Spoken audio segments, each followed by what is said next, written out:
So I know what you're thinking. He has a Stephen King Rules shirt on. He must be a huge fan of this movie, right? The Monster Squad. It's from the film. I have to love this movie, right?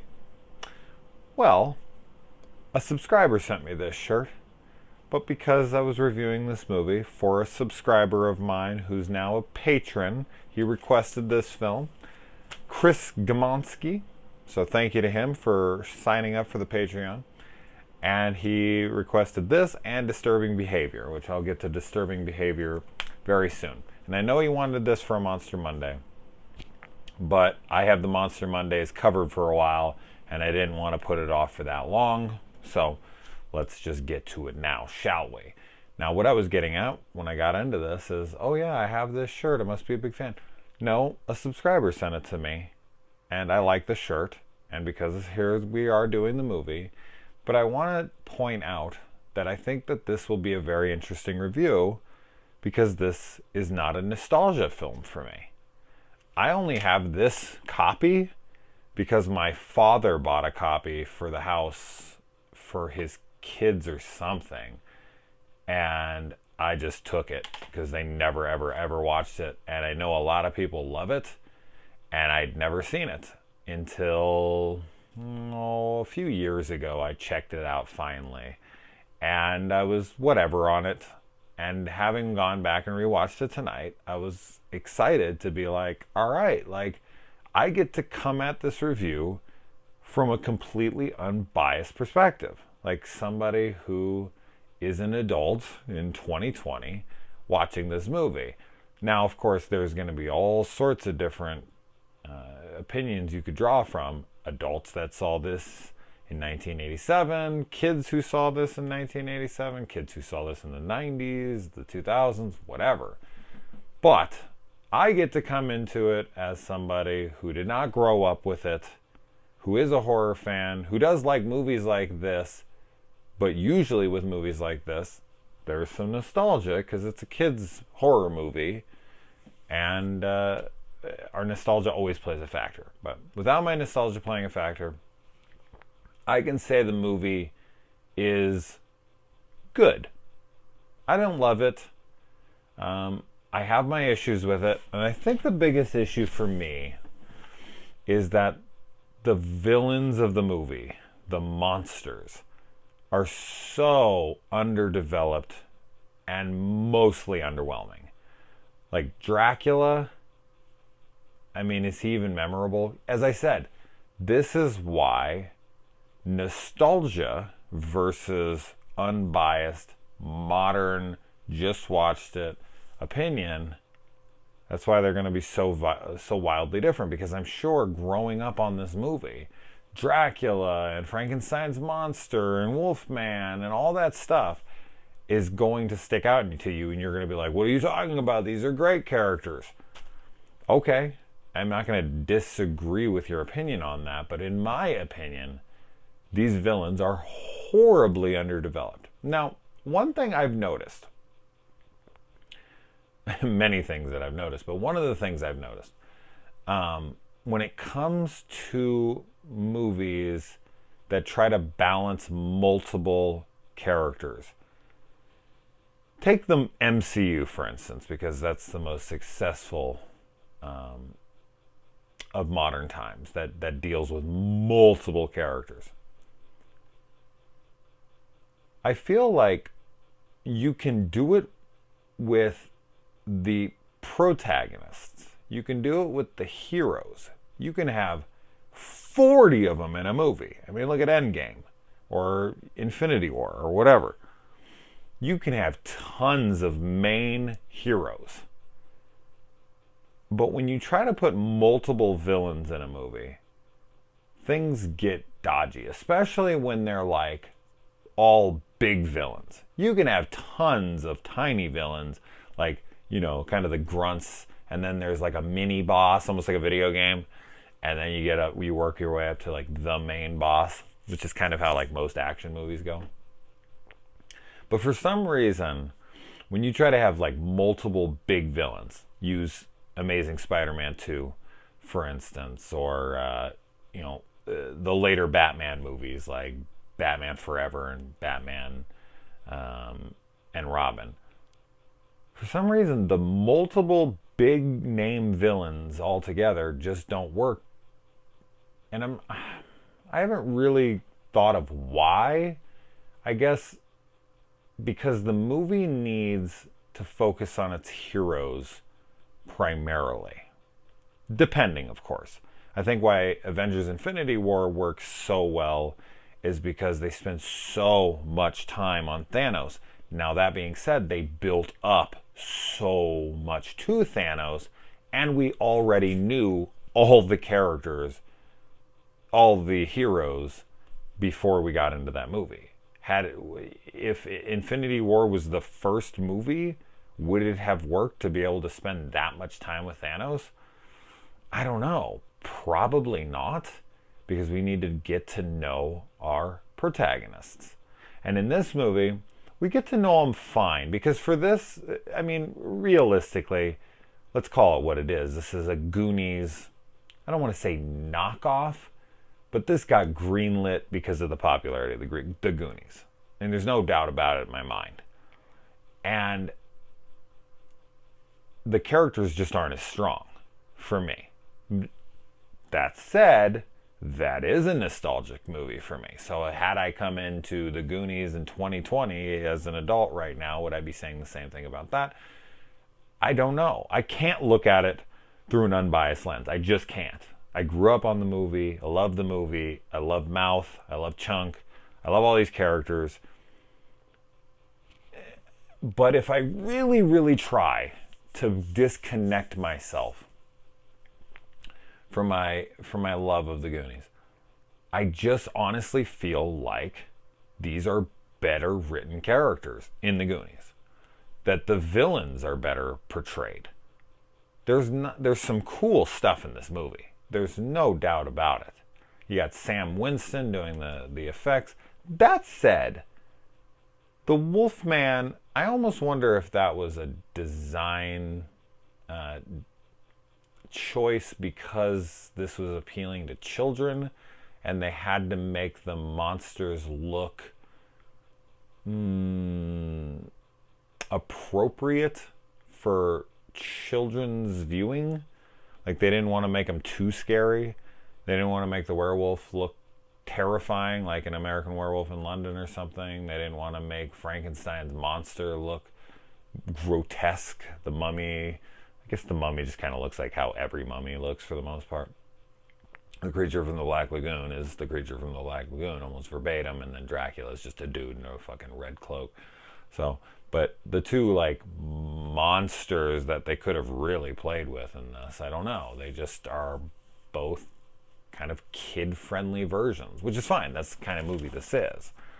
But I don't see a lot of exploration. I feel like even though he gets very little screen time, I feel like the most developed character, and he's a character that has like 3 lines in the fucking movie, is Frankenstein's monster. I feel like Tom Noonan plays this character that has this cute moment with this kid, and he gains this relationship, which of course kind of harkens back to that little girl he like threw out into the water in the original Universal movie. And there's some cute moments with them. The ending, "Don't go, Frankenstein," you know, and he's holding onto her hand. He's like, "Oh," you know, he flies off into the Evil Dead 2 rift. It's a cute moment. Is it fully earned, though? I mean, yes, they establish some things.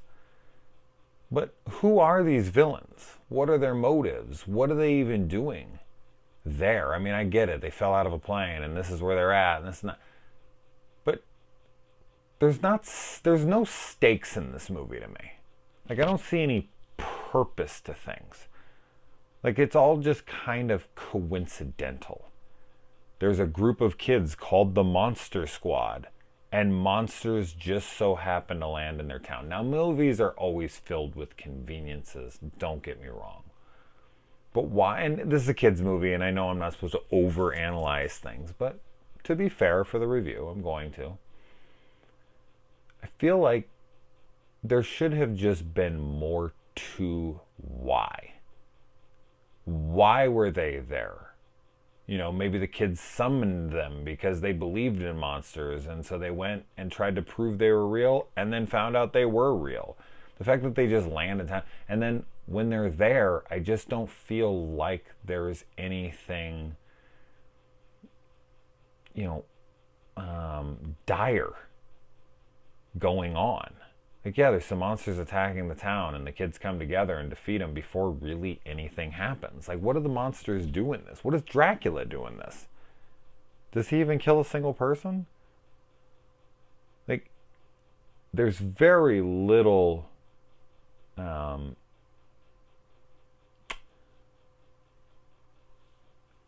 tension in this movie. Because, and I get it, it's a kids' horror movie, so there's not going to be a ton. But you can still have stakes. Like in the Goonies, I know what the stakes are. They don't find this gold, then our main kids here have to leave town, and they're going to leave their friends forever, and this and that. Like, I know, and then I know why the bad guys are chasing them. Like, I totally get everything. I get all the motives. They're set up clear. Every character has a very, very unique identity to them, and they're very memorable. This movie, the characters are good, but they feel stereotypical, stock in a way. I don't really feel like anyone was overly memorable. Like, the chunk knockoff fat kid. The name's Horace. Like, it's a good line. It's a good moment. The kids are bullying him, calling him a faggot. You don't hear the word faggot in kids' movies much. Especially now, of course. But is he chunk? And I don't want to compare this. Okay, I'll drop the Goonies thing. I know. But it's hard not to, because I do feel like this is a product of the Goonies. It's kind of like talking about Friday the 13th without mentioning Halloween. It's kind of impossible. So, I don't know. I guess I would have needed the nostalgia to set me over that edge. Anyways, all right, enough of talking about that. But I just wanted to discuss that for a little bit. And just multiple villains. It doesn't really give us much time to explore the villain, because a lot of the time has to be focused on the protagonist. And in this movie, they do that. But the villains, then, they're lack because of it. Like, Dracula is in charge of things. And he's got all these monsters going out and doing this stuff, but why? Just to be evil? Just to kill? Like, then this guy turns, he's played by freaking Laszlo Holyfield from Real Genius, which I just watched the other day for the 1,000,000th time, because I think that's probably top 10 funniest movies ever made, in my opinion. I just cannot get enough of that movie. I could quote every single fucking line from it. So anytime I see John Gries, however you say his name, Laszlo Holyfield, he'll always be Laszlo to me, and it's always good to see him. But yeah, I mean, you got the Mummy, who doesn't speak. So there's a character you can't really develop. You got the creature from the Black Lagoon, can't really speak. There's a character you really can't develop. So Dracula kind of has to be the centerpiece of this. And what lines do we get from him? What motive? What interactions does he really have with the kids? There's no stakes to it. There's no involvement to it. I'm not invested really in anything. It's just a bunch of kids who want, are into monsters. And then there's this whole like subplot with the main kid here and his parents going through a divorce, and that really amounts to nothing. Like, they could have built to something. That could have built to the family reuniting and getting back together. And even if that does happen at the end, it's not earned. There's no big climatic moments where the dad is proving himself and the wife sees him in a new light and the kid, has this connection again or something. There's nothing there. Like, why is the broken marriage thing even in here?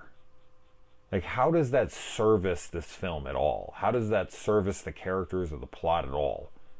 For me, it doesn't. Like, none of it does. It all just seems like it's mashed together. Like, they just came up with some ideas, they threw them together, and they're like, well, I mean, we need a Goonies, so how about these kids are fighting against monsters? Oh, what monsters? How about all the classic Universal monsters? Which is great. I mean, I like the idea of a movie that can explore, do the monster mashup of sorts, where you have werewolves and vampires and, mummies and whatever you want. Go for broke, have it all. And so I do like that. But at the same time, the film kind of lacks because I feel like if they would have just focused on Dracula and then everyone else would have been one of his lackeys, this could have worked better in that way. But even that being said, it's not like they tried to spread the time out like in an Amazing Spider-Man 2 kind of thing. It's not like it was like, oh, we're going to freaking focus on, this villain. And then we're going to give more screen time to this villain. And then we're going to throw in this villain at the end for no reason. And they're just splitting too much time. Like in this movie, I don't feel like they're splitting a lot of time because none of them have any character development. None of them really have any lines.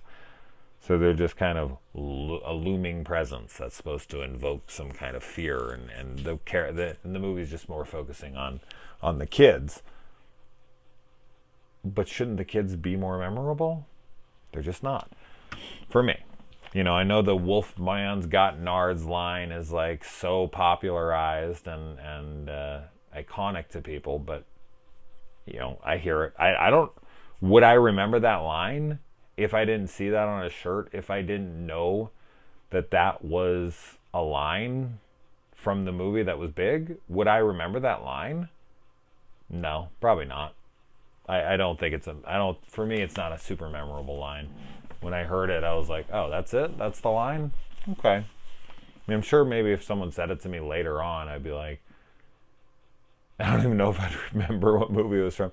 I might. I don't know. So yeah, this is written by Fred Dekker and Shane Black. Obviously, Shane Black and Fred Dekker went off to do a lot of stuff together. Shane Black is definitely a writer and director that I absolutely love. So it's cool that he's a part of this. I like that the kids are wanting to go see Groundhog Day 12, obviously a play on Friday the 13th and all the other holiday horror movies at that time. But part 12, damn, they really cranked these things out quick. The parents having the issue, I kind of already addressed upon this, but I didn't say this. And this is nothing against cops, honestly. I'm not that person who's like, fuck the police. My friends, every chick that I've ever talked to who's ever married a cop tells me don't marry a cop.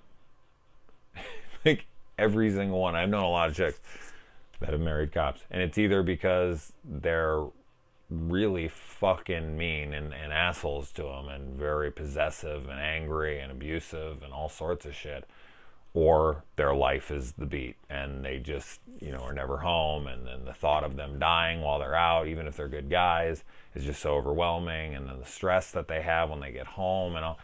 Like, I've never heard anything good. Now, nothing against them, and shit, if you're dating one or you're married to one, I'm not saying nothing about your spouse or your boyfriend or your girlfriend.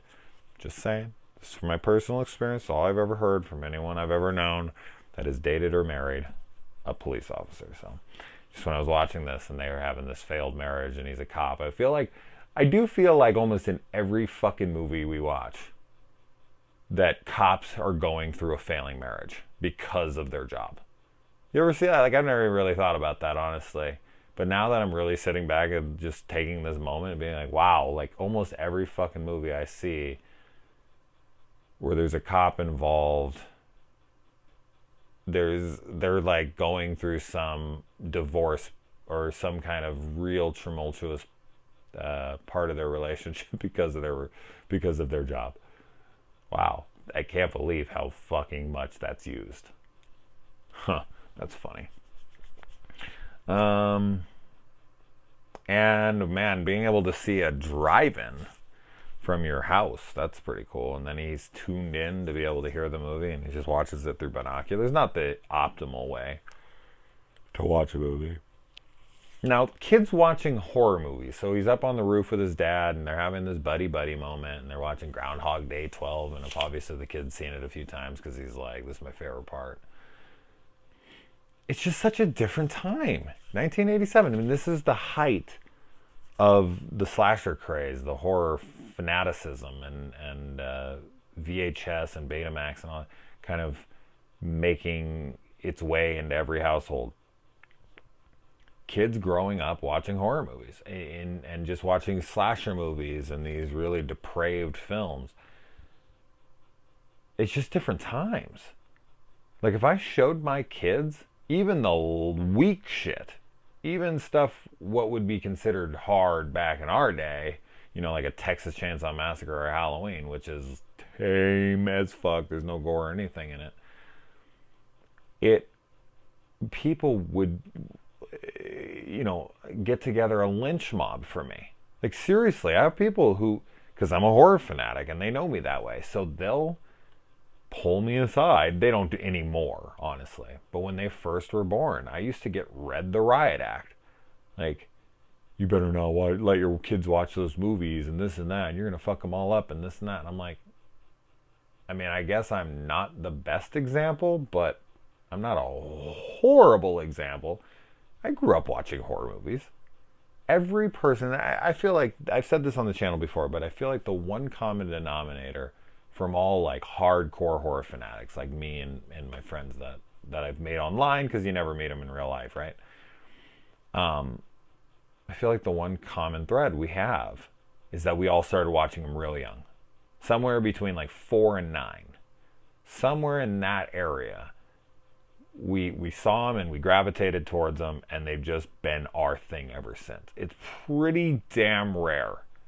It's not impossible. There's exceptions to every rule, of course, but it is super, super rare that you're going to meet somebody who got into horror when they were older. Like, let's say 15 and above. And are hardcore horror fanatics. It happens, but it's super, super rare. So yeah, just watching this and watching the kids watching horror movies, and like these kids are all monster movie fanatics, and Groundhog Day, which I can only imagine the way they talk about it, seems like a straight up Friday the 13th slasher. And this dad's out there on the roof with these kids and watching it. Yeah, all right, checking it out. And these kids aren't even in middle school yet. They're pretty damn young. Because they say that about Rudy, like he's in junior high, so they're not even in junior high yet. So they're 5th grade? These kids seem pretty old for that, but I guess, yeah, I feel like they'd have to be at least in junior high. I feel like they're at least 7th grade in this, but they say he's in junior high, so I would assume they're supposed to be in 5th grade, which would make them 10. 10? I don't know. I don't know about that. 10? These kids look 12, 13 maybe. Whatever. Anyway. But yeah, just what are you guys thoughts on showing horror movies to kids? I've already gotten enough shit. Their mom, my kid's mom, is so not about it. I wasn't going to do it anyway, so I'm not going to change my tune on it all of a sudden. But what do you guys think? I know some people who just don't give a shit, and they show their kids whatever. Now, I definitely think that there's a line. I definitely think for certain ages there is. And I don't know what that line is. I'm not here to tell you. But what do you guys think about showing horror movies to children? I'll be curious of the discussion of that in the comments. Referring to sex as dorking. I can only assume that this is the best thing they could come up with. To not say the word sex, to not say the word fucking, to not say the word begging. Excuse me. But yeah, sex, dorking? Dorking?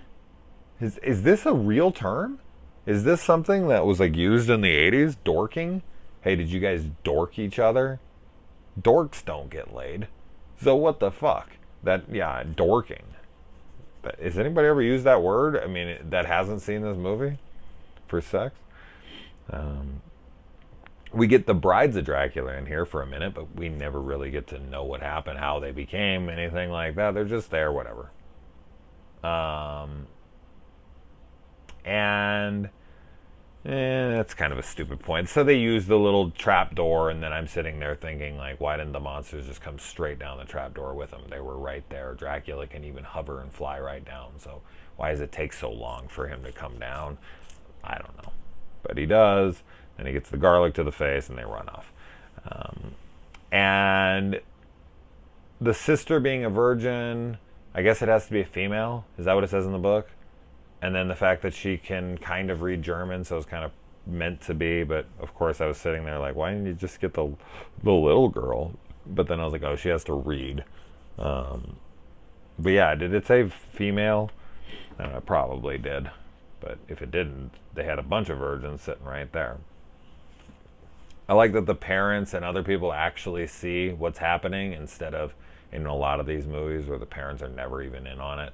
And they're like, what'd you kids get up to today? And they're like, oh, Mom, you wouldn't believe me. So yeah, I always like to see that. The vampire chicks are so easy to kill. The Brides of Dracula, what a joke. He just sits there and just like lazily shoots arrows into them and whatnot. That was pretty terrible. Works in a kid's movie, though. I mean, you can only make them so menacing, but still. I like that the dynamite comes in and blows up the wolf, and then the wolf reassembles itself, and then they have the moment where he shoots him with the silver bullet, and he's like, "See, that is the only way you can kill a werewolf." But yeah, you would think blowing the damn thing up, but the fact that it reassembles itself is pretty cool. You don't see that much. I do like that Laszlo the wolf, Laszlo Holyfeld werewolf guy.